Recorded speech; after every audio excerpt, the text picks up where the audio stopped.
کوئی ایسی چیز تھی جو ہمیں حرکت میں رکھ رہی تھی، وہ آپ علاقے سے محبت کہیں یا ان ایکسپلور پوائنٹس کو اوپن کرنا کہیں، دل میں کسی کے پیار کی آہٹ اتر گئی، ہم اس قدر چلے کہ تھکاوٹ اتر گئی۔ جہاں سے بھی پاکیزگی ملی ہے، تقویت انسانیت کو ملی ہے، وہ پہاڑوں سے ملی ہے۔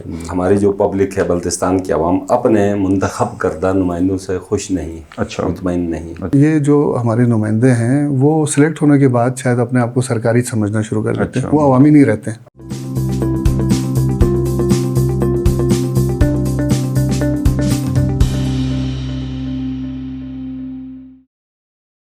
بسم اللہ الرحمن الرحیم۔ ناظرین السلام علیکم، آپ دیکھ رہے ہیں آئی مین پروگرام ہے ٹاکرا، اور ٹاکرا میں ہمارے ساتھ آج خصوصی مہمان موجود ہیں، سکردو سے تشریف لائے ہیں۔ میری درخواست تو یہ یہاں اسٹوڈیو میں تشریف لائے ذیشان مہدی اور قاسم بٹ صاحب۔ ذیشان مہدی شاعر بھی ہیں، لکھاری بھی ہیں، صحافی بھی ہیں، پھر وہ ایڈونچر ٹورزم بھی ان کا مشغلہ ہے۔ ریڈیو پاکستان میں براڈ کاسٹنگ کے شعبے سے بھی اچھی آواز اللہ نے ان کو دی ہے۔ اور قاسم بٹ تو سب جانتے ہیں، گلگت بلتستان میں خاص کر صحافتی برادری، علمی اور ادبی حلقوں میں یہ جانے پہچانے جاتے ہیں، اور پریس کلب کے یہ بھی پریزیڈنٹ رہے ہیں۔ سکردو میں صحافیوں کی یہ ہمیشہ سے رہنمائی کرتے چلے آ رہے ہیں۔ سر آپ دونوں کو ویلکم کرتے ہیں۔ سر شکریہ۔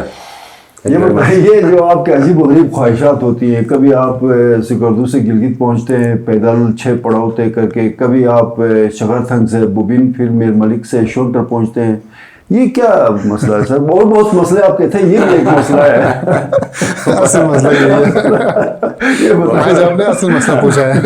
عمران شاہ صاحب تھینک یو ویری مچ، اور آپ کی پوری ٹیم کا اور آئمن کا بھی، کہ جب بھی ہم گھومتے پھرتے کوئی ایڈونچر کر کے آتے ہیں تو آپ لوگ جو ہے محبت دیتے ہیں ہمیں، تو ظاہر ہے آپ سب کی محبتیں ہوتی ہیں کہ ہم کچھ اور کرنا چاہتے ہیں۔ تو میرے خیال میں آپ کے ہی شاید پروگرام تھا کہ لاسٹ ایئر جب ہم یہ شگرتھنگ کر کے آئے تھے، استور سے جو ہے نا شگرتھنگ کراس کر کے ہم استور آئے تھے، تو وہاں پہ ہمارے ساتھی ذیشان مہدی صاحب نے کہا تھا کہ ہم کچھ اور بھی کرنا چاہتے ہیں، اگر کوئی دوست کرنے کے لیے ہے تو وہ ہم سے پہلے کر لے، اور انہوں نے اوپنلی کہا تھا کہ ہم شولڈر کراس کرنا چاہتے ہیں، اور یہ انہوں نے ایک دم برجستہ کہا تھا۔ باہر نکلنے کے بعد آپ کے اسٹوڈیو سے ہم نے اس کو گھیر لیا، میں اور علی انجم نے، محمد علی انجم نے گھیر لیا۔ ہم نے کہا یہ کیا بات کر دی ہے، کچھ پتہ ہے شولڈر کا؟ تو انہوں نے کہا جی بس بات نکل گئی، اب کرنا ہی پڑے گا۔ اور سچی بات یہ ہے، کہتے ہیں نا جی کہ تغیر وہ انسانی حیات کا ایک جز ہے، اور میرے خیال میں کائنات کا جز ہے۔ تغیر صرف اس کی ذات جو ہے وہ وہاں وہ ٹھہراؤ ہے، وہاں پہ ٹھہراؤ ہے، اس کے علاوہ باقی سب کچھ جو ہے وہ تغیر ہے۔ اور یہی وہ چیز ہے، تغیر ایک جذبے کے طور پہ ہم نے اس کو لیا کہ ہم ایز اے جرنلسٹ جو ہے، آپ بھی ماشاءاللہ بہت اچھے جرنلسٹ ہیں اور آج بھی ہیں، اور سمجھتے ہیں کہ آپ کا ہم مقابلہ نہیں کر سکتے، سچی بات یہ ہے۔ لیکن یہ ہے کہ ہم ٹیبل سٹوریز، اس نے یہ کہا، منسٹر نے کہا جی، منسٹر نے کہا، ڈاکے والا یہ ایک سلسلہ تھا کہ پیغام رسانی کا، جی اس نے یہ کہا یہ کہا، تو ہم نے کہا کچھ ہم نیا کریں اپنے علاقے کے لیے، جس علاقے میں رہتے ہیں اس کو اللہ نے بڑا خوبصورت بنا ہے۔ 4 موسم ہے ہمارے پاس وہ کچھ ہے جو میرے خیال میں دنیا میں کہیں نہیں ہے، نہ ہم نے سنا ہے، کیونکہ جب لوگ ادھر آتے ہیں باہر کی دنیا سے، تو ان کی زبانی سنتے ہیں، یار ہمارے پاس کیا کچھ ہے۔ تو ہم نے کہا جی کہ چلیں کچھ کنٹریبیوٹ ہم کریں، کہ کچھ جو ہماری جو خوبصورت پوائنٹس ہیں، اور اسپیشلی وہ ایریاز جو ماضی میں کبھی ہمارے آباء و اجداد کا راستہ ہوا کرتے تھے، ہمارے فور فادرز ٹریول کرتے تھے، اور بڑی اچھا یہ سارے وہی ہے، سکردو سے گلگت 6 پڑاؤ کر کے پہنچتے تھے، پھر یہ شغرتھنگ سے بوبین، استور، پھر وہاں سے کشمیر، میر ملک کے ذریعے آپ شونٹر پاس، پھر کیل سے مظفرآباد، وہاں سے سری نگر، اور یہ تو اس روٹ کو آپ یہ دیکھیں ہمارے فور فادر یوز کرتے تھے۔ اگر آپ 47 میں پارٹیشن کی بات کریں تو اس دوران بھی جنگ آزادی پاکستان میں جو ہمارے لوگوں نے رول ادا کیا وہ انہی راستوں سے گزر کے کیا۔ پھر 48 میں جنگ آزادی گلگت بلتستان کی بات کریں تو یہی راستے تھے جن پہ ہمارے بزرگ چلتے تھے۔ یہ بتا دیں سر، ذیشان نے ان راستوں پہ آپ کو گمراہ کیا، آپ نے ذیشان کو گمراہ کیا؟ دیکھیں سچی بات یہ ہے کہ گمراہی کے راستے نہیں، گمراہی کا میں ان جوانوں کو گمراہ کرنے والا گھروں سے یہ میرے کھاتے میں جائے گا۔ لیکن سچی بات یہ ہے، اگر ان جیسے حوصلہ مند اور باہمت نوجوان ہونا تو میں شاید K2 کی چوٹی کے اوپر بھی چڑھ جاؤں. اور کبھی یہ کہتا ہے یار بٹ صاحب تمہیں لگتا ہے کہ تو K2 سر کر سکتا ہے. تو ہم بات کی طرف واپس آتے ہیں کہ کوئی ایسی چیز تھی جو ہمیں حرکت میں رکھ رہی تھی. وہ آپ علاقے سے محبت کہیں یا ان ایکسپلور پوائنٹس کو اوپن کرنا کہیں. ٹورزم کا بڑا فلو ہے, آپ نے دیکھا ہے کہ گلگت بلتستان اس وقت مرکز بنا ہوا ہے. تو یہ ساری وہ چیزیں تھیں. پھر ذرا باہر آپ نکلتے ہیں تو ذرا ذہن بھی وسیع ہوتا ہے کہ جب ہم ٹیبل کرسی پہ بیٹھ کے سوچتے ہیں لکھتے ہیں تو کچھ اور منظر ہوتا ہے. باہر نکل کے اللہ کی زمین کو دیکھتے ہیں, اللہ کی کائنات کو دیکھتے ہیں, فطرت کو دیکھتے ہیں تو آپ کا ذہن تھوڑا سا کھلتا ہے, ٹھنڈی ہوا لگتی ہے. یہاں تو گرم ہوائیں ہیں نا میدانی علاقوں میں, باہر نکلیں کھلی فضاؤں میں تو ٹھنڈی ہوا ہے. تو یہ ایک سلسلہ تھا جس کی وجہ سے کہیں سے روحانی طور پہ بھی بندے کو یہ چیزیں جو ہے نظر آتی ہیں. دیکھیں موضوع بڑا لمبا ہوگا شاہ صاحب, میں آپ کو بتاؤں نا. دیکھیں جتنے انبیاء گزرے ہیں انہوں نے جو عبادت کی ہے وہ بلند جگہوں پہ کی ہے. وہ کوہتور ہے نا سر ہمارے لیے. دیکھیں نا ہمارے پیغمبر نے صلی اللہ علیہ وآلہ وسلم, اس نے وہی کاغذ کہاں پہ ہوا؟ کسی میدانی علاقے میں, کسی گھر میں ہوا؟ نو, غار حرا میں ہوا, جو بہت اونچائی پہ تھا اور پہاڑی ایریا تھا. تو جہاں سے بھی پاکیزگی ملی ہے, تقویت انسانیت کو ملی ہے, وہ پہاڑوں سے ملی ہے. اور قرآن پاک بھی کہتا ہے جی کہ اگر ہم اس قرآن پاک کو جو ہے اس پہ اللہ تعالیٰ فرماتے ہیں کہ ہم پہاڑوں پہ اتارتے تو ریزہ ہوتا ہے, انسان کا سینہ کتنا بڑا ہے, اللہ میں نے کیسا بنایا کہ وہاں پہ محفوظ ہو سکتا ہے. یعنی پہاڑ کا ذکر کہیں ہیں. اور اگر بدھسٹ زمانے کی بات کریں تو ان کی عبادت گاہیں پہاڑوں میں ہوتی تھی کہ وہ وہاں پہ چونکہ انسانی عمل دخل کم ہوتا تھا, پاکیزگی زیادہ ہوتی تھی. اور اپنے آپ کو نا ہم اپنے رب کے نزدیک پاتے ہیں نا, اونچائی پہ جاتے تو ایسا لگ رہا ہے جیسے ہم اپنے رب کے سر دیکھیں نا, ہم جیسے گناہگار لوگ بھی جب شوٹر کے اوپر پہنچے تو پہلا نعرہ ہمارا تھا نعرہ تکبیر. ماشاءاللہ. حالانکہ میدانی علاقوں میں ہمیں سچ بات ہے اللہ کم یاد آتا ہے. جب ہم پہاڑوں پہ جاتے ہیں تو ایسا لگتا ہے جیسے ہم ان کے قریب پہنچ گئے ہیں, ہماری ہر کہی ہوئی بات جو ہے قبول ہو سکتی ہے. تو یہ وہ کچھ سلسلے تھے جو ہمیں حرکت میں رکھتے ہیں. ہم کبھی اس نالے کی طرف نکلتے ہیں, کبھی اس نالے کی طرف نکلتے ہیں. اور اتفاق ایسا ہے کہ نالے ماضی میں ہماری آماجگاہ تھے, جہاں سے ہماری یادیں, ہمارے بزرگوں کی یادیں وابستہ ہیں. اور اسپیشلی آگے گفتگو بھی ہوگی اس ٹریک کی بات کریں. دیکھیں کہ آپ شگرتھنگ سے آپ استور نکلتے ہیں, یا آپ اگر میں شارٹ کٹ بتا دوں تو سکردو سے اسلام آباد اگر یہ پروجیکٹ مکمل ہوتا ہے, شگرتھنگ, بوبین, شونٹر, یہ مکمل ہوتا ہے تو آپ زیادہ سے زیادہ 8 سے 9 گھنٹے میں اسلام آباد ہوتا ہے. کیا بات ہے, زبردست. تو ہم نے کہا اس روٹ کی اہمیت کو اجاگر کریں. نہیں وہ اب ذیشان سے بھی تھوڑا پوچھ لیں. سر آپ کا تجربہ کیسا رہا ہے بٹ صاحب کے ساتھ؟ ویسے تو ساری باتیں انہوں نے بتا دی. ابھی تو ابھی بات تو پہلے تو آپ کا شکریہ کہ آپ کا بڑا اچھا پروگرام ہے. آپ نے کہا میں کہیں سفر میں تھے سیدھے آپ جی میں داریل سے سیدھا آیا ہوں. وہ بٹ صاحب نے آپ نے کہا نا گمراہ کر دیا, ابھی یہ گمراہی جاری ہے. تو آپ کا جو سوال ہے اس حوالے سے بات کروں گا. اس سے پہلے 2 باتیں میں ایڈ کروں گا جو بٹ صاحب نے بات کی ہے کہ ایک تو ہم پلے بڑے انہیں پہاڑوں میں ہیں, اور بٹ صاحب ہی کہتے ہیں کہ ہم 7,500-8 ہزار پہ تو ہم منہ ہاتھ دھونے جاتے ہیں. تو یہ کوئی نئی بات ہمارے لیے نہیں ہے. اگر ہم نے کوئی پہاڑ سر کیا تو یہ کوئی نئی بات نہیں ہے. لیکن نئی بات اگر ہے تو اس حوالے سے کہ ہم نے اپنی عادتوں کو, اپنی روایت کو چھوڑ دیا ہے. ہم واپس اس طرف جانا چاہتے تھے, یہ ہمارے ذہنوں میں تھا. اور جیسے پہلے بات ہوئی کہ ایک طرح سے یہ ہے کہ ہم نے اپنے آباء و اجداد کو ٹریبیوٹ پیش کیا کہ وہ کن مشکل حالات میں یہ سفر کرتے تھے گلگت تک آنا. تھوڑا احساس, ہاں وہ احساس اپنے اندر بالکل ہوا. اور ہم تو خیر ہم سڑک کے اوپر چلے ہیں, وہ پہاڑوں کے اوپر چل کے گلگت آتے تھے, سیدھے اوپر جانا پھر واپس نیچے آنا. اور وسائل نہیں تھے, ان کو پتہ نہیں تھا آگے کیا حالات ہوں گے, کن لوگوں سے واسطہ پڑے گا, کیا کوئی جانوروں سے واسطہ پڑے گا, کچھ ان کو اندازہ نہیں تھا. ہمیں تو خیر اندازہ تھا, ہم سمجھتے تھے اگر کوئی مسئلہ آئے تو پیچھے سے گاڑیاں آ رہی ہے. تو اس احساس کو ہم نے اپنے اندر جگانے کی کوشش کی. اور گلگت سکردو روڈ کے بعد جو شگرتھنگ سے ہم بوبین اترے, یا میر ملک سے ہم جب کیل کی طرف کشمیر میں اترے, تو ہم نے اپنے بزرگوں کو سلام پیش کیا. ہم نے کہا وہ واقعی بڑے لوگ تھے, باہمت لوگ تھے, جنہوں نے اندیکھے راستوں پہ چلے اور نئے لوگوں سے ملے اور تعلقات بحال کیے. اب ہم انٹرنیٹ کے دور میں جی رہے ہیں, لیکن آس پاس کے لوگوں سے ہمارا رابطہ نہیں ہے. تو ہماری خواہش ہے, شدید خواہش ہے کہ اسکردو سے استور کا جو پرانا رشتہ اور ہے یہ روٹس بھی اب بن رہے ہیں بالکل پروجیکٹ یہ پروجیکٹ میں ہے. یہ شگرتھنگ بوبین شوٹر پاس پھر یہ اسلام آباد یہ پی ایس ڈی پی میں کہیں پر ریفلیکٹ بالکل ریفلیکٹ ہے. اور جس طرح بٹ صاحب بتا رہے کہ 8-9 گھنٹے پہ محیط ہو جائے گا یہ جو سفر ہے ہمارا, مطلب 18-20 گھنٹے کا, اور اس سے ٹورزم کو یقیناً جو ہے. اور آپ نے ایک کام سارا جو ٹورزم پوائنٹ ایسا ہی ہے, بالکل ایسا ہی ہے. ٹورزم کو تو اس سے ہم سمجھتے ہیں کہ اتنا فروغ ملے گا.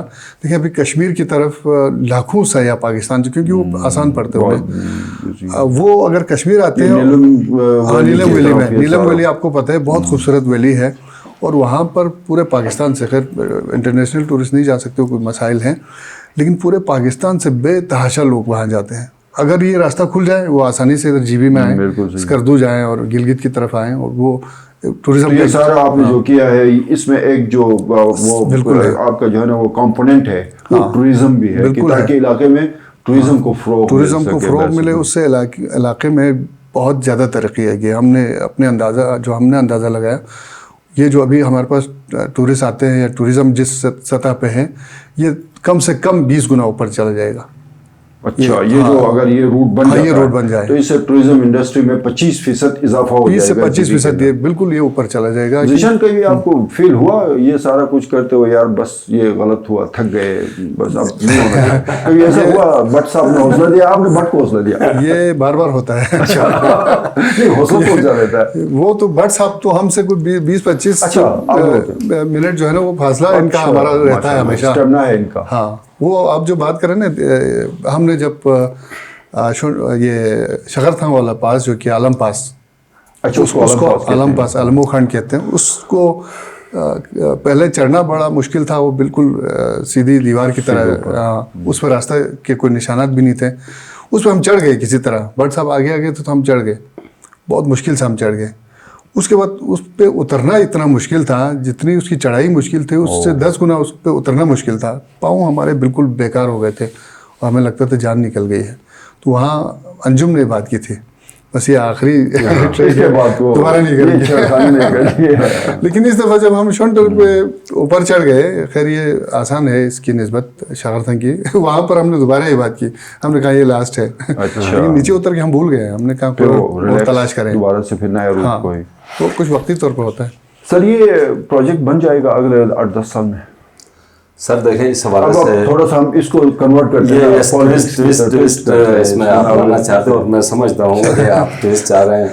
تو ٹویسٹ اس میں یہ ہے ایمان شاہ صاحب کی, میری پرسنلی ہمارے دوست سکردو میں تھے. اس ٹریک کے بعد کچھ 7-8 دن پہلے میری چیف منسٹر صاحب سے ملاقات ہو گئی.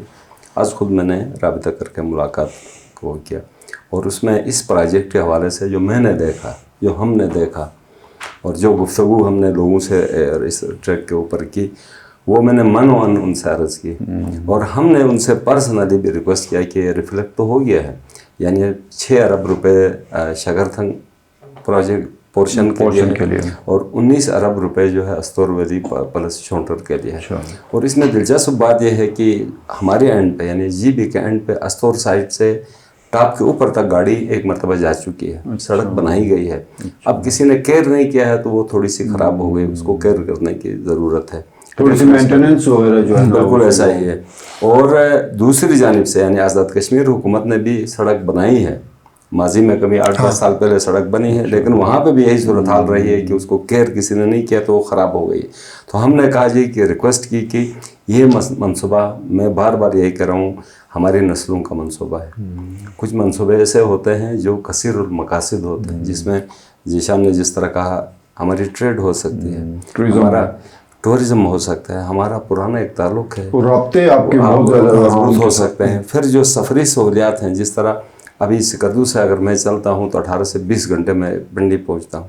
اگر میں اس روٹ پہ چلتا ہوں, شگرتھنگ شونٹر ٹریک پہ چلتا ہوں, تو میں 7 سے 9 گھنٹے میں اسلام آباد ہوتا ہوں. یہ محفوظ بھی ہے اور یہ سیکیور بھی ہے, ہر حوالے سے سیکیور ہے. اور اس میں کوئی ایسے سنگلاق پہاڑ نہیں ہے, بورنگ نہیں ہے, بورنگ نہیں ہوتا, لش گرین پاسچر سے آپ گزرتے ہوئے جاتے ہیں. اور بالکل سویلائز معاشرہ ہے, دنیا دیکھے ہوئے لوگ ہیں, اور اس طرف بھی ایجوکیشن کا ریشو آپ کو پتہ ہے. اور وہ پھر ایک